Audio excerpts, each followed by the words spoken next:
हुसैन, मुझे ये बता, अगर तेरे पास 2 सेब हैं और 3 मेहमान आ जाते हैं तो तू क्या करेगा? उनके जाने का इंतजार।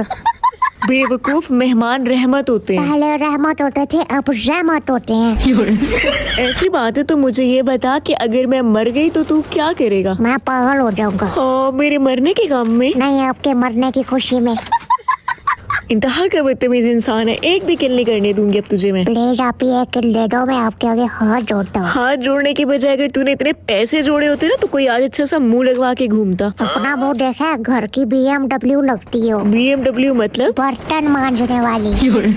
तो जिस इंसान को ना ठुड्डे पड़ने चाहिए। बहुत पड़े हैं कल रात को। है? किससे? शबाना के साथ देख के कुछ लड़कों ने मुझे लम्मा पाया है। उसके बाद मुझे हॉस्पिटल में होश आया है। नर्सें तालियां बजा कर बोली, बहारों फूल बरसाओ। शायद शबाना के भाइयों से अपनी तशरीफ सजुआ कर आया है।